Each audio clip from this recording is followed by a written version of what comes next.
हरीश राणा, जिन्हें अब supreme court ने इच्छा मृत्यु का फैसला सुनाया है। लेकिन अब इसी फैसले को लेकर आज पूरा देश भावुक हो चुका है।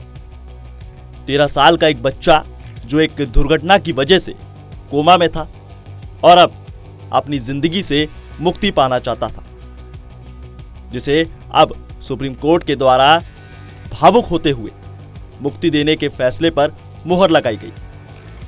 लेकिन यह मामला सिर्फ हरीश राणा का नहीं है, बल्कि अरुणा शानबाग, कॉमन कॉज भी इसमें शामिल है। हरीश राणा से पहले 2 और ऐसे केस हैं जिन्हें इच्छा मृत्यु पर कानूनी धारा बदल दी गई। आइए आपको बताते हैं कि आखिर पूरा मामला क्या है। 13 साल से घर में जिंदगी जैसे ठहर चुकी थी। गाजियाबाद के हरीश राणा एक दुर्घटना की वजह से कोमा में थे, लेकिन उनकी इच्छा मृत्यु की अपील को सुप्रीम कोर्ट ने मंजूरी दे दी। यह फैसला हरीश के परिवार के लिए दोहरी भावनाएं लिए हुए है। एक तरफ इस बात का संतोष है कि हरीश को मुक्ति मिलेगी, वहीं दूसरी तरफ हरीश के चले जाने का दुख भी है। हरीश को आज जो न्याय मिला है उसमें उनकी ही तरह लंबे अरसे तक कोमा में रही नर्स अरुणा शानबाग के केस और एक संस्था कॉमन कॉज की पहल ने अहम भूमिका निभाई है। इच्छा मृत्यु से जुड़े इस न्याय तक पहुंचने के लिए कितना कुछ संघर्ष हुआ, आइए आपको बताते हैं। अब वैसे तो इच्छा मृत्यु हमेशा से बहस का मुद्दा रहा है, लेकिन भारत में इच्छा मृत्यु पर सबसे बड़ी चर्चा साल 2011 में अरुणा शानबाग केस के शुरू हुई थी।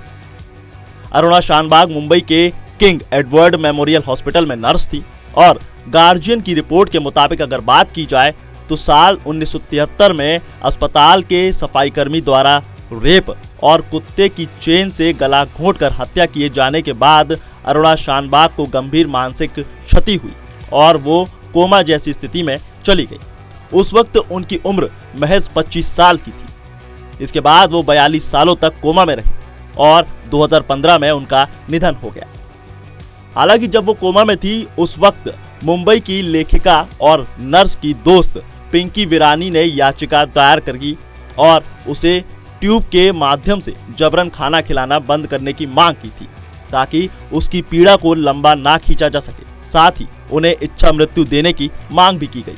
हालांकि 2011 में सुप्रीम कोर्ट ने वीरानी की याचिका को खारिज कर दिया, जिसमें उन्होंने शानबाग के लिए इच्छा मृत्यु की मांग की थी। उस वक्त कोर्ट ने अपने फैसले में कहा था कि कुछ परिस्थितियों में इच्छा मृत्यु की अनुमति दी जाएगी, लेकिन केवल तभी जब अस्पताल ने स्वयं अनुरोध किया हो। अब फैसले में यह भी कहा गया कि शानबाग के माता पिता का निधन हो चुका है और उस दुर्भाग्यपूर्ण हमले के बाद से उनके अन्य करीबी रिश्तेदारों ने भी उनकी परवाह नहीं की। केईएम अस्पताल के कर्मचारी जिन्होंने इतने सालों तक दिन रात उनकी देखभाल की है, वास्तव में उनके सच्चे मित्र वही और इसीलिए ये निर्णय लेना उन्हीं का काम है। इस केस ने सबसे पहले भारत के इच्छा मृत्यु कानूनों पर बहस छेड़ दी। अब अरुणा केस के बाद इच्छा मृत्यु पर स्पष्ट कानून की जरूरत महसूस की जाने लगी। इसी मुद्दे को लेकर एनजीओ कॉमन कॉज ने सुप्रीम कोर्ट में याचिका दायर की। इस याचिका पर सुनवाई करते हुए सुप्रीम कोर्ट ने 9 मार्च 2018 को ऐतिहासिक फैसला सुनाया। कॉमन कॉज बनाम यूनियन ऑफ इंडिया यानी 2018 में सुप्रीम कोर्ट का एक ऐतिहासिक फैसला आता है, जिसने संविधान के अनुच्छेद 21 के तहत गरिमापूर्ण मृत्यु के अधिकार को मौलिक अधिकार के रूप में मान्यता दे दी। साथ ही कोर्ट ने लिविंग विल का अधिकार भी दिया। इसका मतलब साफ है कि कोई भी व्यक्ति पहले से लिखकर यह तय कर सकता है कि अगर वो भविष्य में ऐसी स्थिति में पहुंच जाए जहां वो खुद निर्णय लेने की स्थिति में ना हो, तो उसे कृत्रिम लाइफ सपोर्ट पर ना रखा जाए। हालांकि कॉमन कॉज मामले में निष्क्रिय इच्छा मृत्यु कब लागू की जा सकती है, इस पर दिशा निर्देशों को पूरी तरह से निर्धारित और स्पष्ट नहीं किया जा सका है। अब हरीश राणा के मामले में भी इस फैसले को आधार माना गया है। आपको बता दें कि दिल्ली से सटे गाजियाबाद के हरीश राणा पिछले 12 सालों से ज्यादा वक्त से कोमा और वेजिटेटिव स्टेट में थे। इसके बाद उनके पेरेंट्स ने अपने 31 साल के जवान बेटे को इच्छा मृत्यु यानी पैसिव और एक्टिव यूथेशिया देने की मांग करते हुए सुप्रीम कोर्ट में याचिका दायर की थी।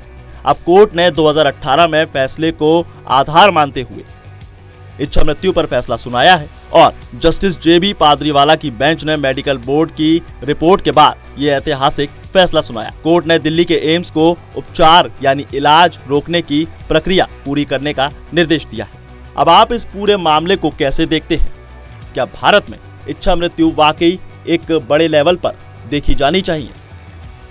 हमें कमेंट में जरूर बताएं और देखते रहिए पंजाब केसरी।